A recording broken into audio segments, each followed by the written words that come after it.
His mission, our mandate. Misinya Tuhan, mandatnya orang. Ya, jadi gereja sedang ingin mengingatkan kepada kita semua, dan saya mencanangkan bulan September ini atau bulan yang ke-9 akan menjadi bulan misi bagi kita MCM. Gitu ya.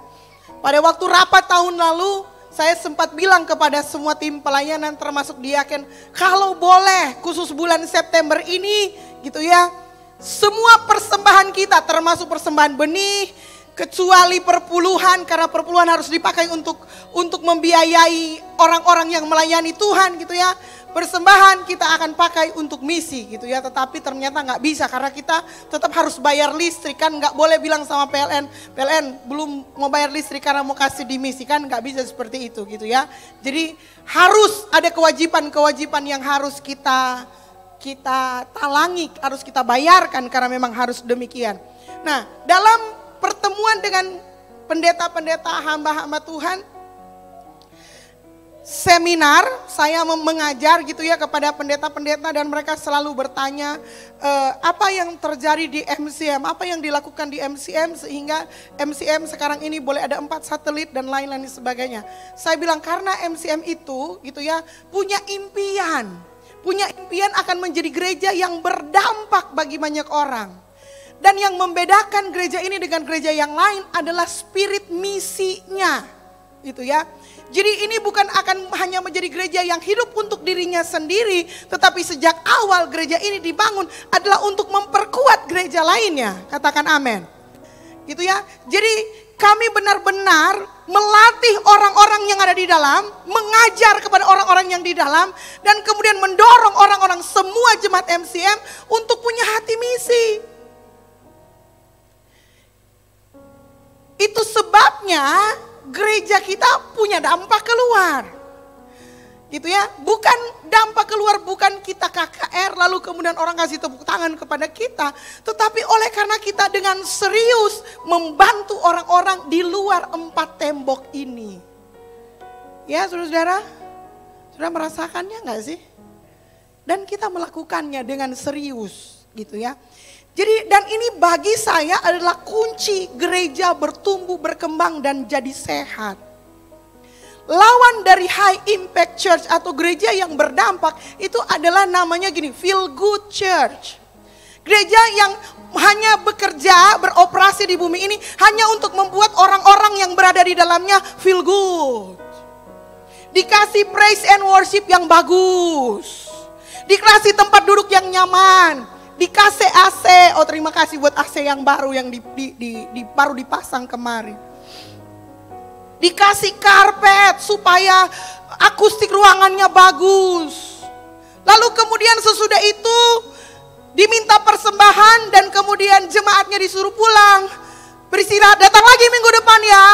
Menikmati fasilitas yang sama, melakukan yang sama. Saudara-saudara, feel good church atau gereja yang hanya mementingkan kenyamanan, itu satu saat saya percaya akan mengalami perpecahan, akan digoncang oleh Tuhan supaya gereja itu akan keluar dan memberitakan Injil Yesus Kristus. Betul nggak saudara-saudara? Kita tinggal di Manado ini, bohong kalau kita nggak pernah mendengar perpecahan terjadi di gereja. Perpecahan terjadi di komunitas, pertengkaran satu dengan yang lain, muat di Facebook, muat di sosial media yang lain. Kenapa saudara-saudara? Menurut saya karena terlalu sibuk dengan mengurus diri sendiri. Kalau kita orang punya hati misi saudara-saudara, gak ada waktu untuk bertengkar, betul gak? Bahkan gak ada waktu untuk memikirkan persoalan diri kita sendiri. Itu yang dimaksud, kita hidup bukan untuk diri kita sendiri lagi, tetapi kita hidup untuk Kristus. Saya nyaris mengambil kesimpulan begini saudara-saudara. Orang kalau sudah lalu banyak masalah, dia masalah bertubi-tubi mungkin cuma satu karena dia tidak pernah bermisi selama ini. Jadi setan backing dia pusing terus dengan DP diri, dengan DP urusan dan lupa bahwa dia punya panggilan yang lain. Yaitu untuk menyelamatkan orang lain, yaitu untuk menjadi saksi. Mungkin karena banyak orang punya mindset yang salah tentang cara bergereja. Dan kita telah ada di abad yang ke-20 ini, saudara-saudara, milenium yang baru ini. Dan kalau kita masih tidak melakukan apa-apa saudara-saudara, maka kita akan menjadi gereja yang hanya feel good. Tinggal menunggu waktu saudara-saudara, bom meledak dari dalam. Dan kemudian semua yang kita bangun dari awal bisa hancur berantakan. Bermisi, kata kuncinya. Ada dua, saudara tahu, jadi gini, saya akan jelaskan dulu mengapa dari mengapa gitu ya. Jadi akar dari segala mengapa ini adalah satu. Sebab semua orang yang dipilihnya dari semula, mereka juga ditentukannya dari semula untuk menjadi serupa dengan gambaran anaknya, supaya ia anaknya itu menjadi yang sulung di antara banyak saudara. Mengapa saudara beribadah, masuk gereja, dapat pelajaran firman Tuhan, disuruh ini, disuruh itu, satu tujuannya, supaya saudara hidup semakin lama semakin serupa dengan Kristus. Betul nggak? That's it. Kenapa mesti doa? Mengapa mesti begini? Mengapa mesti jujur? Mengapa mesti setia? Mengapa mesti rendah hati? Mengapa mesti begini? Mesti menjadi ciptaan baru supaya saudara semakin lama semakin serupa dengan Kristus. Coba lihat orang di kanan dan kiri, dia makin mirip Kristus atau mirip siapa? Jadi alasan yang pertama saudara kita bergereja, beribadah dan melakukan aktivitas kekristenan lainnya adalah supaya kita makin lama makin serupa dengan Kristus. Di dalamnya kita diajar caranya supaya semakin serupa dengan Kristus adalah dengan mengasihi Tuhan dengan segenap hati, segenap jiwa, dan segenap kekuatan. Itu disebut sebagai inner goal. Tujuan kita secara person, secara pribadi. Tetapi gereja itu selalu ada dua goal. Bukan cuma satu goal. Goal yang kedua adalah apa saudara-saudara? Kepadaku telah diberikan segala kuasa di bumi dan di surga. Karena itu, apa? Kuat-kuat saudara-saudara. Pergilah, jadikanlah semua bangsa muridku dan baptislah mereka dalam nama Bapa dan Anak dan Roh Kudus, dan ajarlah mereka melakukan segala sesuatu yang telah kuperintahkan kepadamu, dan ketahuilah aku menyertai kamu senantiasa sampai kepada akhir zaman. Jadi goal yang kedua adalah bukan cuma saudara seperti hidup menjadi semakin lama semakin serupa dengan Kristus, tetapi saudara datang beribadah di gereja supaya saudara bisa keluar nanti, pergi dan memberitakan Injil, menjadikan semua bangsa murid Tuhan, dan ketahuilah bahwa aku menyertai kamu senantiasa di akhir zaman. Amin dong. Siapa yang merasa dia berat sebelah? Kayaknya pastor kita lebih kuat di nomor 1. Selama ini tapi goal itu cuma di soal bagaimana kita bertumbuh di dalam Tuhan. Kalau soal misi nanti Pastor Ramli, Pastor Melan, Pastor Rofi, Pastor Gloria dan semua pastor-pastor lainnya punya kerja itu. Berat sebelah. Siapa pernah dengar istilah berat sebelah? Siapa yang pernah merasa dia berat sebelah? Berat semua. Waktu kita mau kawin,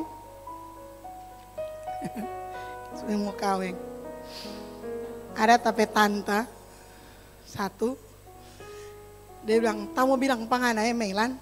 Oh iya, apa? Bilang, awas ngana kawin kok ngana berat sebelah. Saya tahu artinya itu. Kayak ngana. Orang teman bilang, sana wekah. Nggak ada yang tahu itu bahasa bumi saudara. Artinya berat sebelah. Lalu karena saya waktu itu masih sangat muda, saya tanya, apa itu artinya berat sebelah? Artinya begini, jangan setelah ngana kawin, ngana cuma urus-urus ngana apa itu apa keluarga, ngana sorupa orang ngana apa keluar.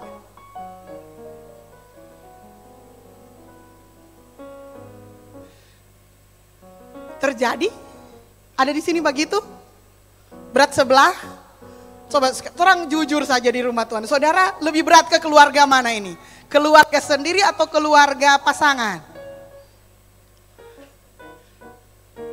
Ah, lihat mukanya itu. Saya kasih tahu rahasianya ya. Kalau saudara anak perempuan, saudara pasti berat pas saudara ke keluarga sendiri. Kalau saudara anak laki-laki, saudara mau berat di keluarga perempuan. Makanya selalu mau kawin selalu dapat peringatan itu. Kenapa? Karena persaudaraan anak perempuan jauh lebih kuat dari persaudaraan anak laki-laki, betul enggak? Dan kebanyakan yang pegang uang adalah istri-istri. Jadi itulah terjadi di dalam tradisi Minahasa, banyak orang berat sebelah. Awas anak kami yang berat sebelah ya. Berat sebelah.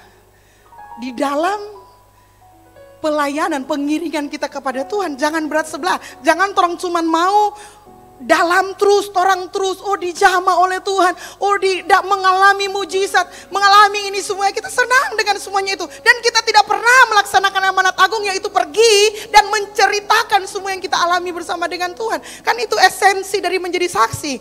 Apa yang kita alami bersama dengan Tuhan harus kita ceritakan kepada orang lain. Pergi dan beritakanlah Injil, kabar baik tentang Yesus Kristus yang sudah menyelamatkan kamu, memulihkan kamu, menyembuhkan kamu, dan semua yang telah dilakukan kepadamu. Tetapi kita memang sering berat sebelah, berat ke dalam. Kalau kita dirancang seperti ini saudara-saudara, maka kita perlu menjaga balance, sama-sama bilang balance, keseimbangan. Nah bagi saya berat sebelah itu sebenarnya bukan berarti gitu ya, oh kalau mama sebelah dapat 500.000, mama sebelah lagi dapat 500.000. Bukan, itu bukan seperti itu yang namanya berat sebelah. Berat sebelah itu lebih kepada mengalir. Jikalau keluarga yang ini membutuhkan ya kita bisa bantu mereka. Kan tidak mungkin dia dibantu terus menerus, nanti ada keluarga ini juga yang butuh bantuan, ya keluarga ini yang dibantu. Memang kadang ada keterlaluan juga saudara-saudara, ada keluarga kita yang sudah dibantu, maunya dia dibantu terus gitu ya. Lupa bahwa kita juga punya keluarga yang lain di sebelah. Ya apa boleh buat kalau saudara diberikan tanggukan seperti itu saudara-saudara, bersukacitalah.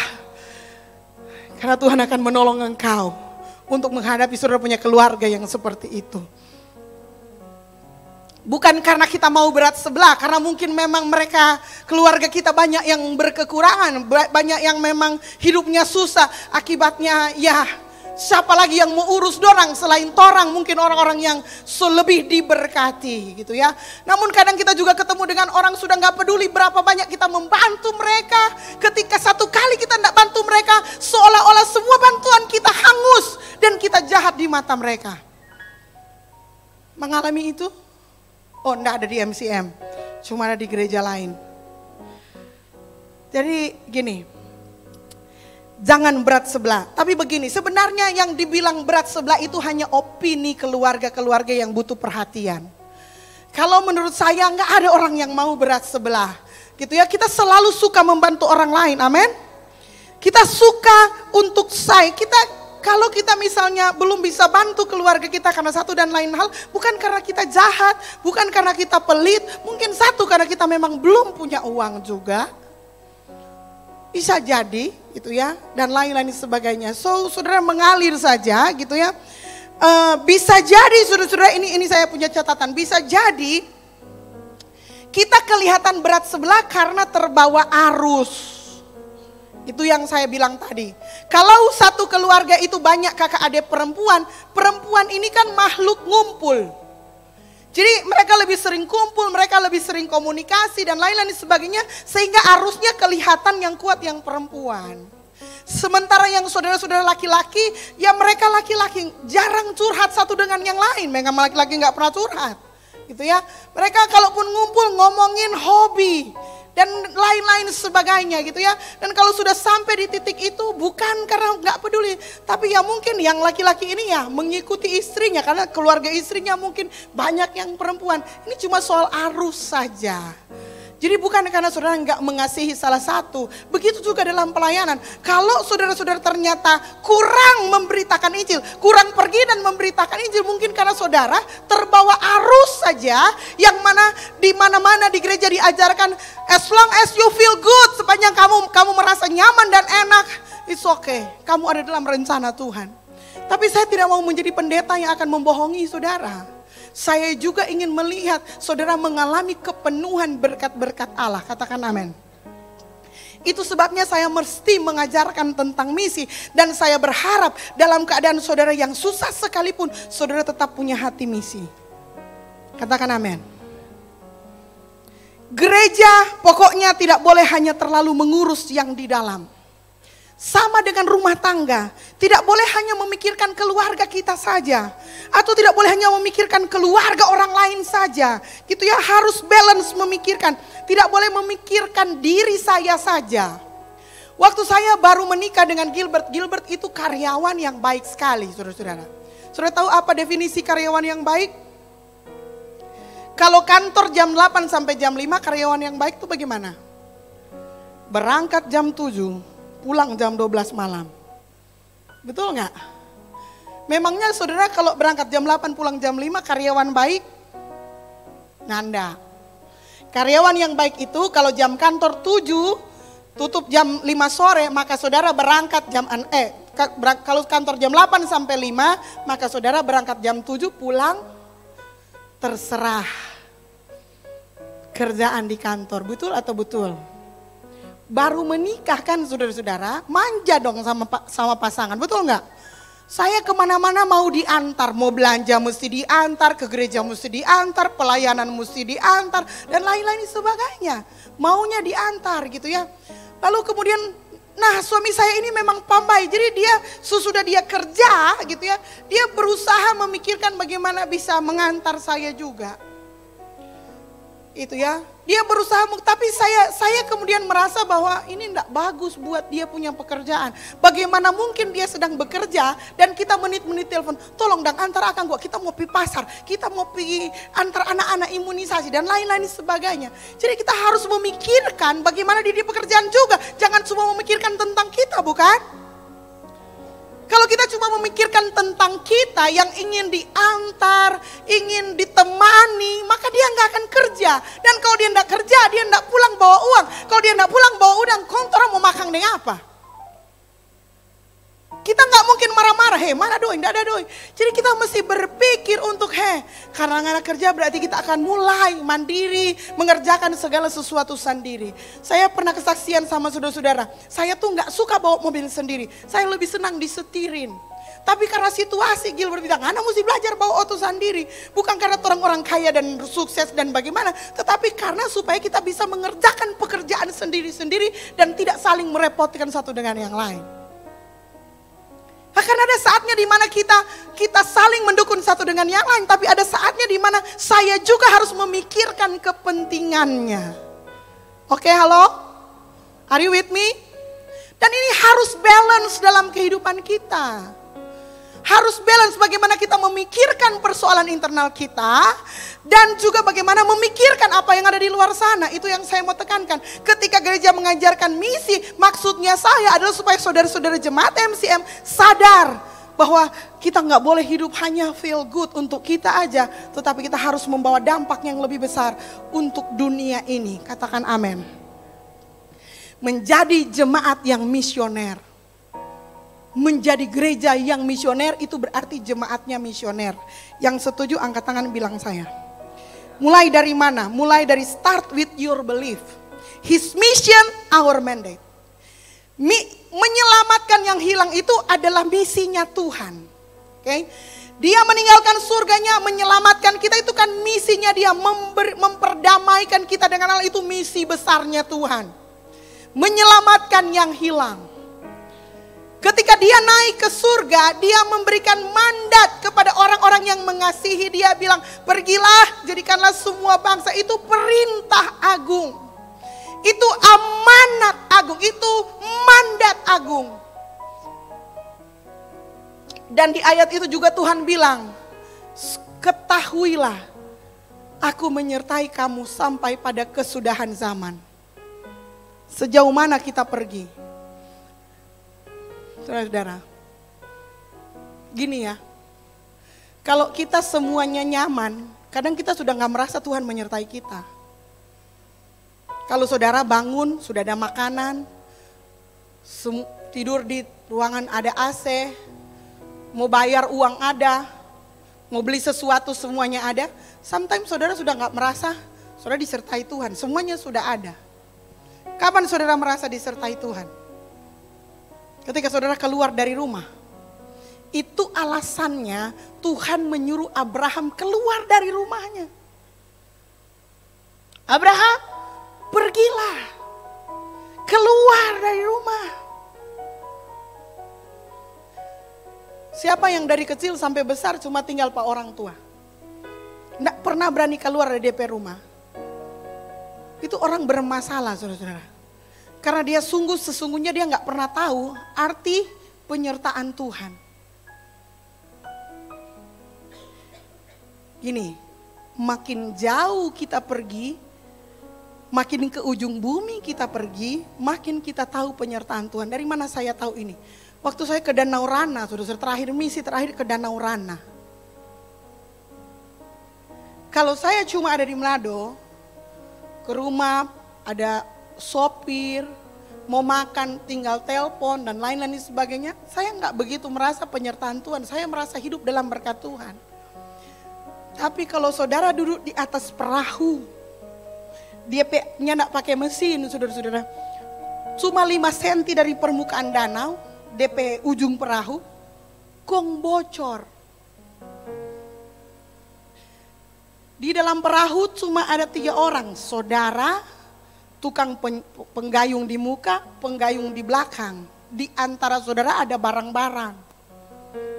Itu air danau memang di sini cuma 5 cm. Gong satu bilang bocor. Jadi tuh satu lepas DP penggayung, buang-buang air. Dari ujung satu sampai ujung.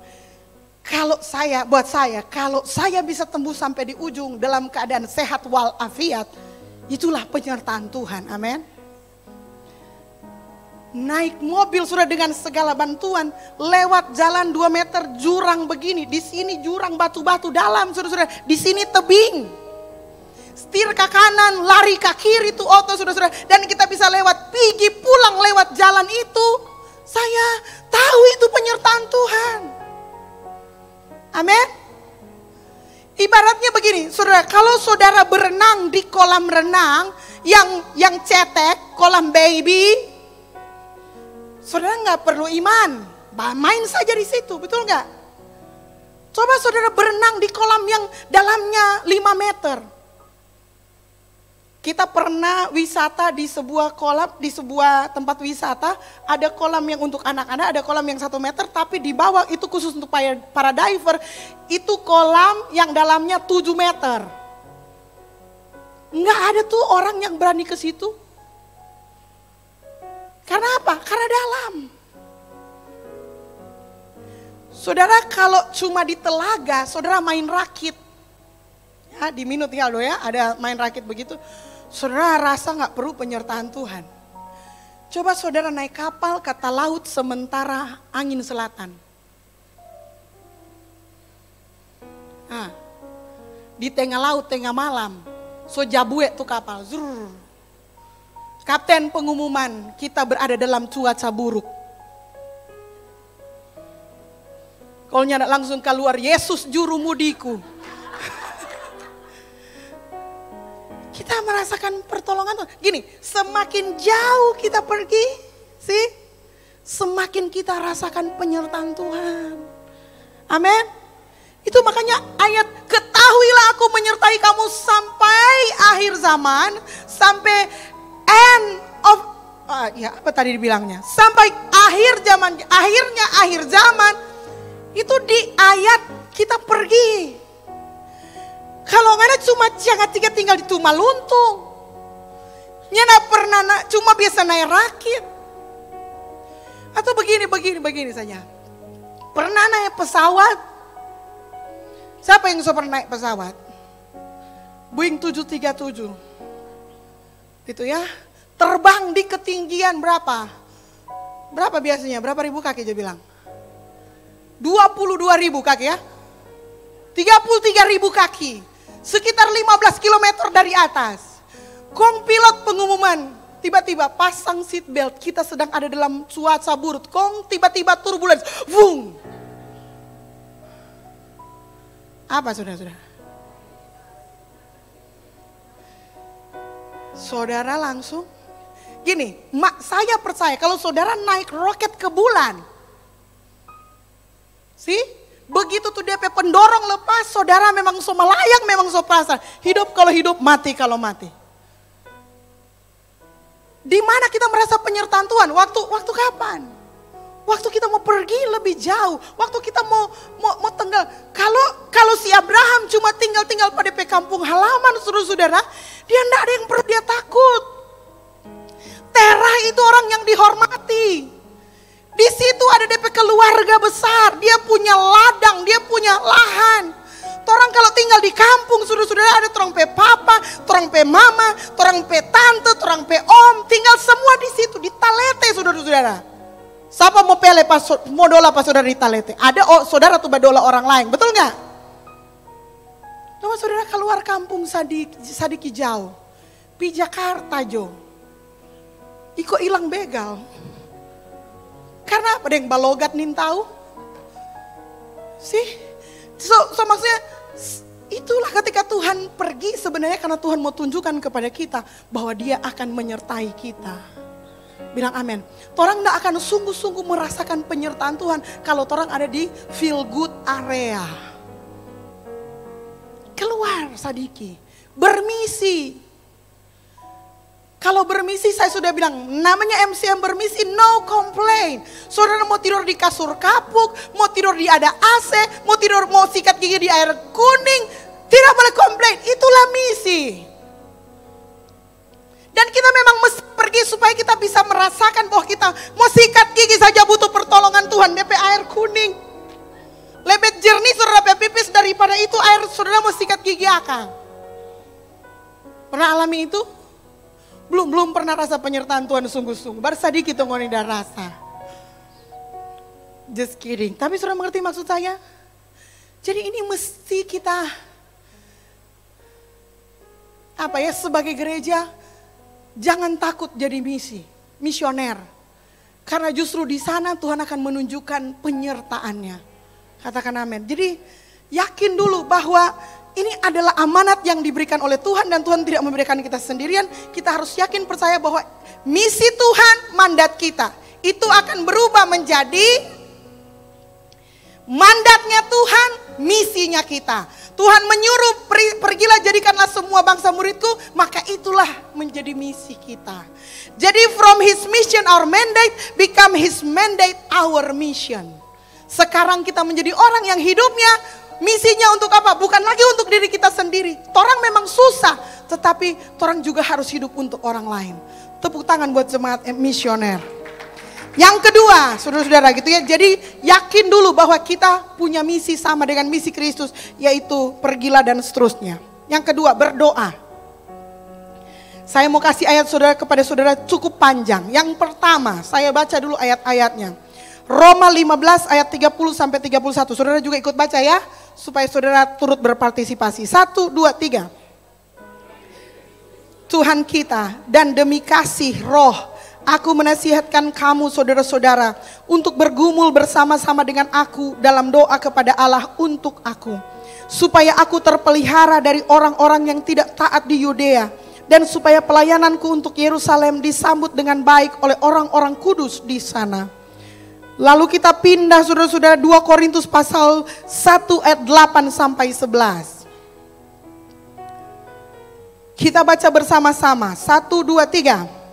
Sebab kami mau saudara-saudara supaya kamu tahu akan penderitaan yang kami alami di Asia kecil. Beban yang ditangguhkan atas kami adalah begitu besar dan begitu berat. Sehingga kami telah putus asa juga akan hidup kami. Bahkan kami merasa seolah-olah kami telah dijatuhi hukuman mati. Tetapi hal itu terjadi supaya kami jangan menaruh kepercayaan kepada diri kami sendiri. Tetapi hanya kepada Allah yang membangkitkan orang-orang mati. Dari kematian yang begitu ngeri, Ia telah dan akan menyelamatkan kami. Kepadanya kami menaruh pengharapan kami bahwa Ia akan menyelamatkan kami lagi. Karena kamu juga turut membantu mendoakan kami. Supaya banyak orang mengucap syukur atas karunia yang kami peroleh berkat banyaknya doa mereka untuk kami. Tambah lagi saudara-saudara, Kolose 4 ayat 3. Satu, dua, tiga. Berdoa jugalah untuk kami, supaya Allah membuka pintu untuk pemberitaan kami, sehingga kami dapat berbicara tentang rahasia Kristus yang karenanya aku dipenjarakan. Terakhir 2 Tesalonika 3 ayat 1 dan 2. 1, 2, 3. Selanjutnya saudara-saudara, berdoalah untuk kami, supaya firman Tuhan beroleh kemajuan dan dimuliakan, sama seperti yang telah terjadi di antara kamu, dan supaya kami terlepas dari para pengacau dan orang-orang jahat, sebab bukan semua orang beroleh iman. Jadi Rasul Paulus, saudara-saudara, meminta kepada gereja, kepada jemaat berulang-ulang. Yang pertama, dia bersyukur. Dia bersyukur karena ada orang-orang yang berdoa supaya mereka terpelihara ketika mereka memberitakan Injil kepada orang-orang yang tidak taat di Yudea. Satu, dan Rasul Paulus juga berdoa, minta doakan supaya pelayananku untuk Yerusalem disambut dengan baik oleh orang-orang kudus di sana. Saudara-saudara, Yerusalem itu adalah gereja yang pertama-tama kali berdiri dalam bentuk gereja, gitu ya. Jadi ketika Yesus naik ke surga, orang-orang kumpul di loteng Yerusalem, masih ingat gitu ya. 120 orang kurang lebih dipenuhi oleh Roh Kudus. Petrus berkhotbah, 3.000 orang bertobat. Itulah gereja purba, gereja di Yerusalem. Gereja Yerusalem artinya sudah ada orang-orang kudus di Yerusalem. Tetapi ketika mau pergi pelayanan di gereja Yerusalem, Rasul Paulus bilang, doakan ya supaya ketika aku melayani di Yerusalem, aku disambut dengan baik oleh orang-orang kudus di sana. Sekedar orang menyambut aja butuh doa jemaat Tuhan. Halo. Yang kedua, di Yudea. Di sana dia pakai bahasa ada orang-orang yang tidak taat. Sebenarnya lebih tepat terjemahannya orang-orang yang tidak percaya. Doakan supaya meskipun aku tinggal dengan orang-orang yang tidak percaya kepada Tuhan, aku terpelihara. Di dalam Korintus ini yang paling berat, saudara-saudara. Jadi seringkali kita melihat orang yang di dalam Kristus seperti kami. Kalau kemarin ke Danau Rana, saudara-saudara, yang diposting, ya bagus-bagus. Kalau ada cerita seru, hanya cerita-cerita tertentu. Tapi kan saudara nggak merasa itu rasa mau mati itu, saudara-saudara. Yang saudara tahu itu tanpa bunuh ular, kalau saudara mau tidur di situ. Saudara itu rasa entero mau pipis, nyana mau tak pipis. Dan tidur, saudara mau, saya ingat kesaksian ular itu.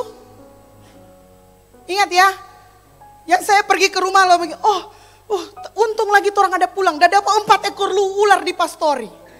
Sesudah selesai dari pastori, kemudian kami yang jangan di pastori, kalau begitu orang tidur di gereja. Lalu ternyata di gereja ada ularnya juga, saudara-saudara. Itu sebuah pelayanan. Bagi orang lain yang tidak takut ular tidak masalah, tapi tidak semua. Bagi saya itu rasa mau mati. Maka kan tidak mungkin saya bilang, saya rasa mati gara-gara ada ular, kan tidak mungkin. Malu juga lah, nanti dikira nggak beriman. Gitu. Rasul Paulus, kita para hamba-hamba Tuhan banyak kali merasa mau mati dalam pelayanan. Dan itu rasanya sih memang begitu kali ya. Rasul Paulus merasakannya, Petrus merasakannya, Stefanus sampai mati dilempar orang. Dan kita juga mengalami banyak hal kita rasanya. Tetapi sekarang pertanyaannya, apa yang membuat kita kuat? Rasul Paulus bilang, terima kasih jemaat so mendoakan kami. Jadi doa saudara, ketika saudara berdoa buat hamba-hamba Tuhan, itulah buat saya, buat kami. Itu yang menguatkan orang-orang yang di dalam pemberitaan Injil. Amin. Jadi salah satu bagian penting dalam bermisi adalah mendoakan orang-orang yang sedang di dalam pelayanan. Kamu punya problem itu kalau kita terlalu sering dengan pergumulan kita, mendoakan yang itu saja. Coba mungkin satu kali di waktu stop dulu tuh orang pergumulan. Kalau sudah mulai lihat dan berdoa untuk pelayanan pekerjaan Injil. Saudara pasti masih berdoa, saudara merasa bahwa ternyata tapi pergumulan cuma omset. Di sana saudara orang sementara bertaruh nyawa demi pemberitaan Injil. Saudara akan merasa kecil mungkin pergumulan saudara, dan saudara menemukan kekuatan baru di dalamnya. Ada amin. So berdoa bagi pelayanan misi itu juga penting. Saya sih maksudnya gini, saya nggak menyuruh supaya saudara doanya itu terus, kan itu nggak begitu. Tapi maksudnya bahwa kita mendoakan pekerjaan misi itu adalah sesuatu yang gereja harus lakukan gitu loh. Caranya bagaimana dia berterima kasih kalau ada kekuatan yang diterima, yang dimiliki oleh orang-orang yang terjun dalam pelayanan. Itu semua karena orang berdoa. Orang gereja berdoa untuk pelayanan misi. Untuk para rasul, untuk gereja-gereja lainnya. Boleh tambah sedikit doa untuk orang-orang kudus mungkin? Amin. Halo? Saya nggak suruh saudara berdoa buat dorang 24 jam. Kecuali saudara ada panggilan untuk berdoa. Tetapi ketika saudara mungkin dalam kehidupan saudara sehari menjalani kehidupan, tiba-tiba saudara diingatkan Tuhan untuk pelayanan misi, you can pray. Saudara doakan saat itu saja. Karena bisa jadi Tuhan sedang melakukan sesuatu. Amin. Next, berkorban. Sama-sama bilang berkorban. Nah ini juga bagian yang sudah sering dikhotbahkan. Tapi saya mau kasih ayat supaya saya tahu bahwa supaya saudara tahu saya tidak lagi majakin saudara. 2 Korintus 8 ayat 1-5, ayat 8 dan 9. Kita baca sama-sama lagi ya. 1, 2, 3. Saudara-saudara, kami hendak memberitahukan kepada kamu tentang kasih karunia yang dianugerahkan kepada jemaat-jemaat di Makedonia. Selagi dicobai dengan berat dalam berbagai penderitaan, sukacita mereka meluap, dan meskipun mereka sangat miskin, namun mereka kaya dalam kemurahan. Aku bersaksi bahwa mereka telah memberikan menurut kemampuan mereka, bahkan melampaui kemampuan mereka. Dengan kerelaan sendiri mereka meminta dan mendesak kepada kami supaya mereka juga beroleh kasih karunia untuk mengambil bagian dalam pelayanan kepada orang-orang kudus. Mereka memberikan lebih banyak daripada yang kami harapkan. Mereka memberikan diri mereka pertama-tama kepada Allah, kemudian karena kehendak Allah juga kepada kami. Ayat 8, aku mengatakan hal itu bukan sebagai perintah, melainkan dengan menunjukkan usaha orang-orang lain untuk membantu. Aku mau menguji keikhlasan kasih kamu. Karena kamu telah mengenal kasih karunia Tuhan kita Yesus Kristus, bahwa Ia yang karena kamu menjadi miskin, sekalipun Ia kaya, supaya kamu menjadi kaya karena kemiskinannya. Makedonia bukan jemaat yang kaya. Mungkin ini satu-satunya jemaat yang dipuji sama Rasul Paulus. Ditulisnya gitu. Jadi menjadi jemaat yang kekal namanya. Bukan karena jemaat ini kaya.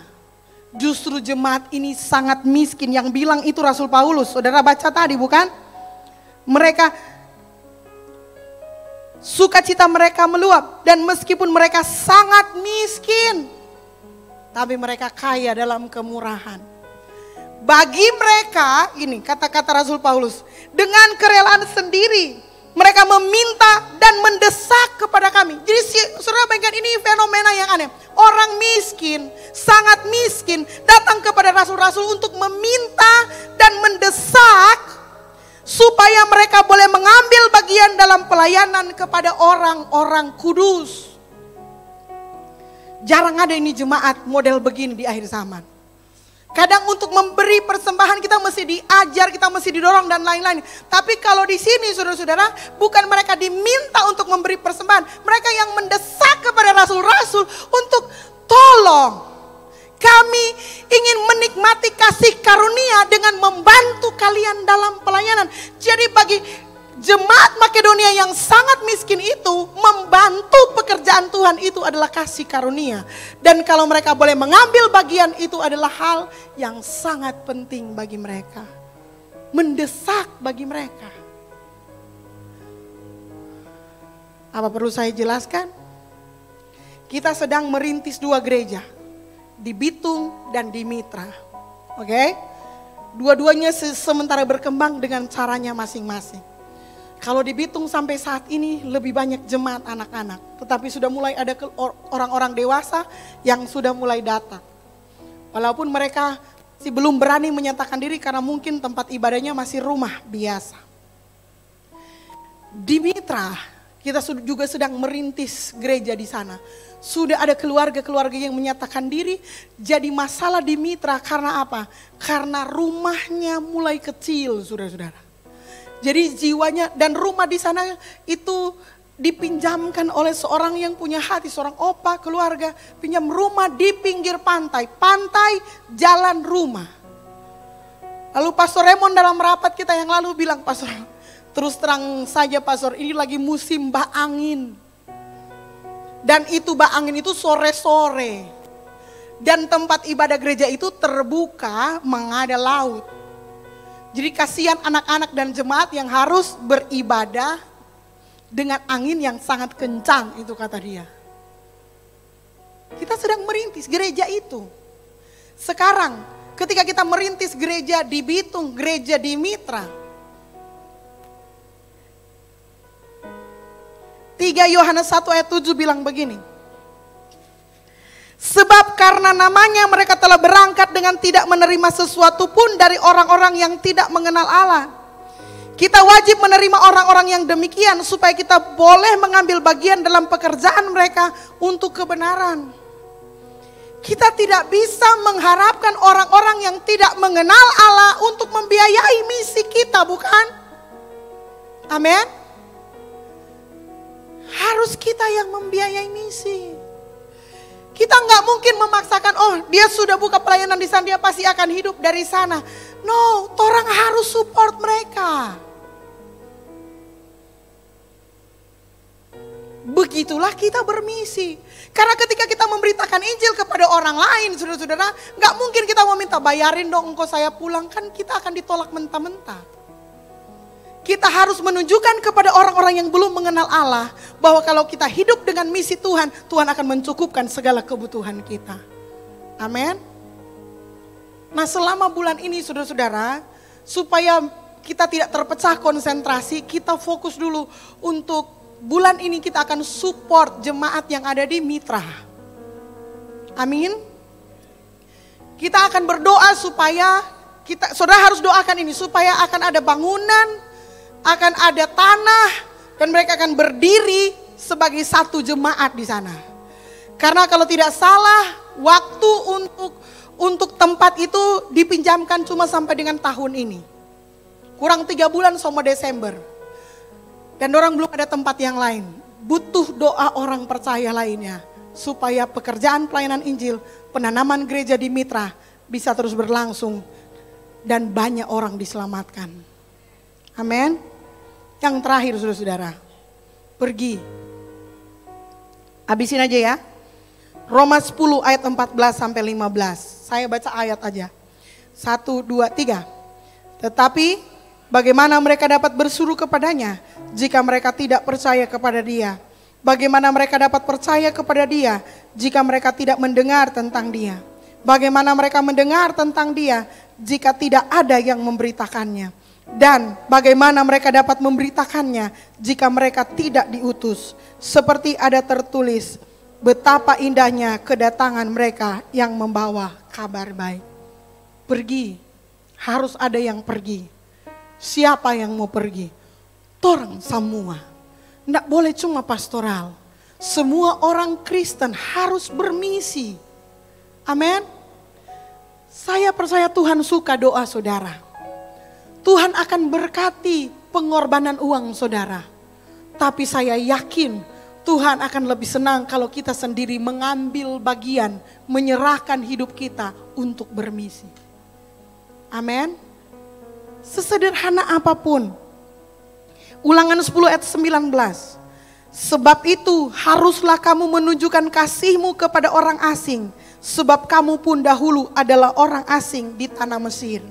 Artinya Tuhan mau ingatkan, kamu tuh kalau gak ada orang lain kesaksian sama kamu gak mungkin menerima kebaikan dari Tuhan. Mengapa kamu sudah diselamatkan, kamu tidak mau share kepada orang lain supaya orang lain diselamatkan. Ingat, kita gak langsung didatangi oleh Tuhan Yesus. Kebanyakan kita diselamatkan melalui orang lain. Keluarga kita, saudara kita, teman kita, sahabat kita, kita diselamatkan. Dan kalau kita sudah terima keselamatan itu, masakan kita akan diam saja? Kita harus pergi, bersedia diutus oleh Tuhan. Amin. Kejadian 12 ayat 1-3. Berfirmanlah Tuhan kepada Abram, pergilah dari negerimu dan dari sanak saudaramu dan dari rumah bapamu ini ke negeri yang akan kutunjukkan kepadamu. Aku akan membuat engkau menjadi bangsa yang besar dan memberkati engkau serta membuat namamu masyhur dan engkau akan menjadi berkat. Aku akan memberkati orang-orang yang memberkati engkau dan mengutuk orang-orang yang mengutuk engkau, dan olehmu semua kaum di muka bumi akan mendapat berkat. Garis bawahi yang paling terakhir.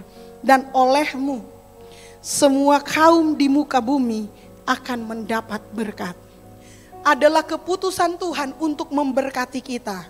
Tetapi keputusan Tuhan itu bukan adalah supaya kita feel good. Artinya gini saudara-saudara, Tuhan memutuskan untuk memberkati orang lain melalui saya dan saudara. That's it.